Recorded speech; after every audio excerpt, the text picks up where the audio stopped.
जो है लिखित संविधान है। सबसे पहले ब्रिटेन में क्या है, लिखित संविधान नहीं है।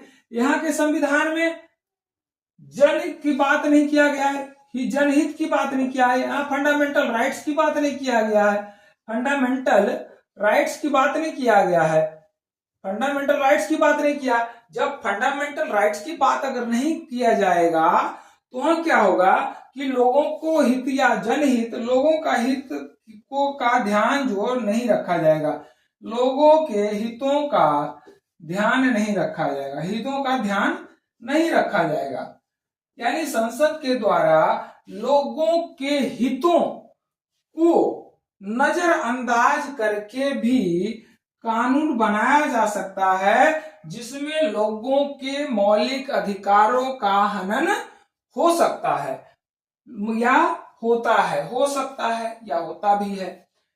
यह प्रोसीजर यानी विधि द्वारा स्थापित जो प्रक्रिया है, यानी जो विधि द्वारा विधि बन गया है, स्थापित प्रक्रिया है, उसके अनुसार ही काम करना है।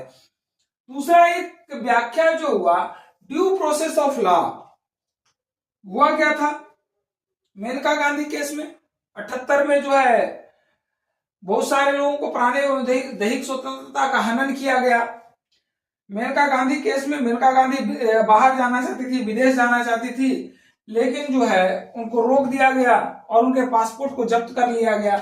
जब पासपोर्ट को जब्त कर दिया तो जो उन्होंने जो है मेनका गांधी जी ने एक याचिका दायर की और याचिका दायर के बाद जो है मेनका गांधी के केस पर फैसला है जिसमें व्याख्या किया गया।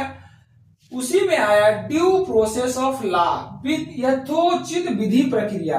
यथोचित विधि प्रक्रिया यह जो मूलतः इसका जो वर्णन है अमेरिकी संविधान में है, अमेरिकी संविधान में है, अमेरिकी संविधान में है। भारत के मूल संविधान में जो है प्रोसीजर एस्टेब्लिश बाय लॉ है और ये जो है due to process of law, यथोचित विधि प्रक्रिया, यथोचित विधि प्रक्रिया मूलतः जो है अमेरिका के संविधान में है। इसमें जो है लोगों के हितों का ध्यान रखा गया है, ध्यान रखा गया। ध्यान कैसे रखा गया है, यहाँ फंडामेंटल राइट्स का वर्णन है, फंडामेंटल राइट्स का वर्णन है।